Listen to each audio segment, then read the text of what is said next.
Intermittent fasting is everywhere right now. There are apps that congratulate you for not eating breakfast and charts that tell you how clean your fast is, and endless people online insisting that their 16-hour eating window has unlocked secret wisdom or 16-hour fasting window.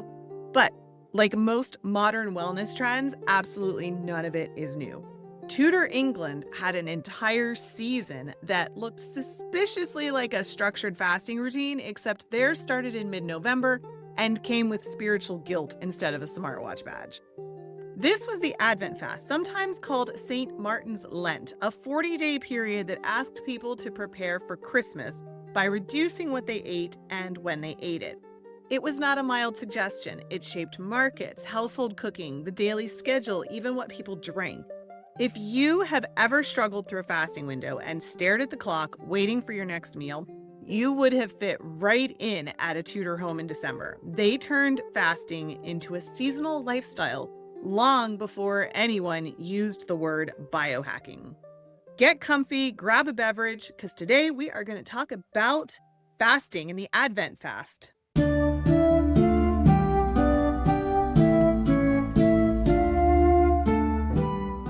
Hey friend, welcome back to the YouTube channel for the Renaissance English History Podcast.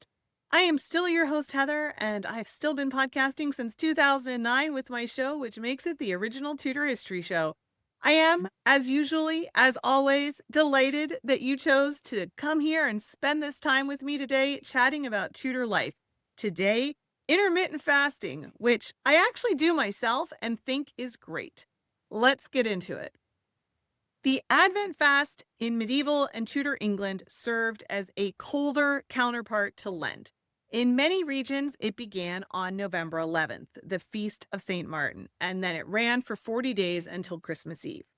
In other places, it started on December 1st. Either way, it doesn't really matter. The timing makes sense because this fast developed before Advent became the 4-week liturgical season that we know today.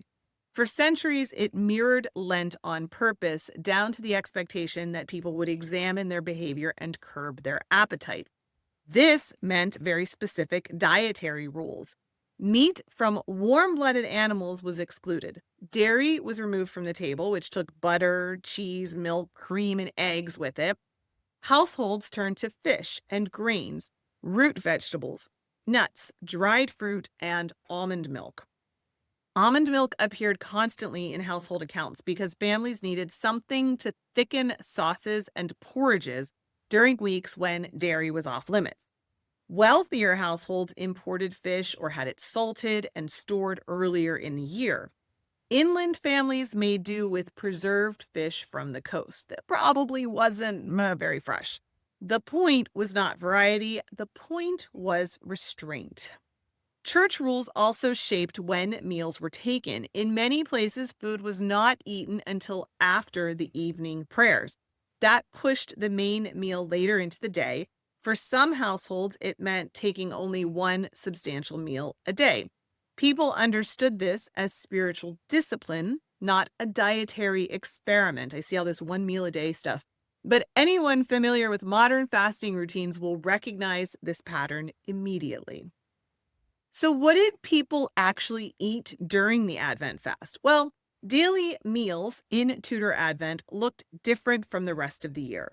With meat and dairy gone, cooks leaned heavily on breads, pottages, peas, beans, onion, leeks, apples stored from autumn, dried figs, or raisins imported from the Mediterranean. Fish became the central protein source. Cod, herring, eels show up repeatedly in records. Eels were especially popular because they could be kept alive in tubs throughout the winter. They would make like eel pies. Not a fan.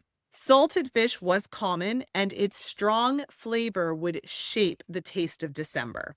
Household accounts from London and larger manors show purchases of almond milk in remarkable quantities. It was a practical substitute for cream in sauces and for milk in custards and porridges. People were not eating lavish seafood feasts every day. Most meals were simple and repetitive. A single pot of grain and vegetables simmered on the fire, sometimes with fish added toward the end. Ale was often weaker during Advent because brewers produced lighter batches for the fasting season.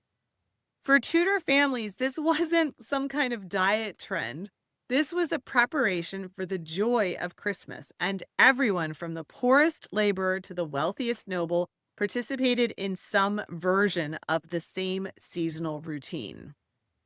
Now, this looks a lot like modern intermittent fasting, which is usually framed as a personal choice. People pick an eating window, decide whether cream in coffee counts as cheating. I don't think it does, but I know there's a lot of debate. I mean, yeah, it does. But anyway, that's off the topic. And then they will post charts about their metabolic switches. Tudor Advent removed all of that negotiation. The rules were set by the church and the community followed them. The result lined up neatly with several modern fasting patterns. When households waited to eat until the evening prayers, they naturally fell into something close to a 16-hour fast. Many people had only one major meal, which resembles what is now called OMAD, one meal a day. Cutting out meat, dairy, and heavy fats produced a lighter, leaner diet that shifted the body into a slower winter rhythm. Now, there weren't any wellness influencers recording their progress on parchment, but the physiological effect would feel familiar to anyone today who has pushed through a long fasting window. People also dealt with the classic modern problems: hunger, fatigue, crankiness. Complaints appear in monastic writings that the fast felt long and that meals lacked richness. These reactions could come straight from any modern fasting forum. The difference is that the Tudors accepted the discomfort as part of the season rather than something to troubleshoot with electrolytes or timers. Advent fasting was woven into everyday life, so records give us glimpses of how people adjusted. Market accounts from London show a clear shift in what vendors offered in December. Fishmongers were busier. Prices for salted fish went up. Butter sales dropped sharply because there was no point stocking a food that people were not supposed to use. In some regions, families would secretly store butter in crocks, saving up for Christmas, and this was common enough that clerics would actually complain about it. Monasteries had even stricter routines. Some followed rules that limited food until after sunset during Advent. I mean, of course, in England at Christmas, it gets dark at like 3:30, so I mean, it's but anyway. A few abbots complained that young monks struggled with the long stretch between meals. These notes were not dramatic, but they do reveal kind of ordinary daily frustrations. The fast was meant to sharpen spiritual focus, not to create heroic stories, so what survives tends to be practical and unvarnished. Noble households adapted in more elaborate ways. They took advantage of permitted foods by ordering exotic fish earlier in the year. Accounts from coastal estates list barrels of herring and dried cod and the occasional sturgeon. Even with privilege, though, Advent meals were simpler than the rest of the calendar. Many nobles would use the fast to demonstrate their piety, especially if they had political or social motivations to appear particularly devout. All of this, of course, shifted the pace of December. We now spend December filled with rich food, right? You're going to parties where there's a lot of imbibing of rich foods. You're baking cookies, you're doing all of the things. But the Tudors didn't have that. With their heavier foods removed during the month of December, the rhythm of meals changed. Cooking took less time, kitchens were calmer. People spent more of the day in reflection, prayer, preparation for the upcoming Christmas feast. Even taverns operated differently. They served thinner ale and simpler food because customers had fewer options. It created this communal pattern that repeated every winter. The connection between the Advent fast and modern fasting habits shows us just how deeply seasonal rhythm shaped life for people before the Industrial Revolution. People expected winter to feel different. Days were shorter, work shifted indoors, food supplies changed as storage crops replaced fresh produce. The Advent fast fit naturally into this pattern, and it created a shared sense of anticipation. When Christmas arrived, the feast tasted richer because people had spent weeks eating simply in preparation. In a modern world that runs on the same schedule year round, that contrast is mostly gone. Many people turn to intermittent fasting or seasonal eating to recreate a feeling of rhythm. The Tudors experienced that rhythm automatically because their entire food system depended on it.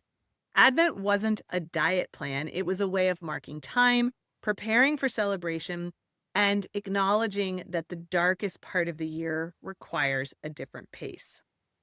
Looking at it now, the Advent fast feels less like an outdated religious custom and more like a reminder that human bodies have always responded to seasonal changes. The Tudors knew that December was a time to slow down, simplify your meals, and wait for the light to return. They did it every year and they didn't call it a wellness trend. So we will leave it there, my friend. I hope you enjoyed this little chat on the Advent fast and intermittent fasting. Do you practice intermittent fasting? I would like to know. I do.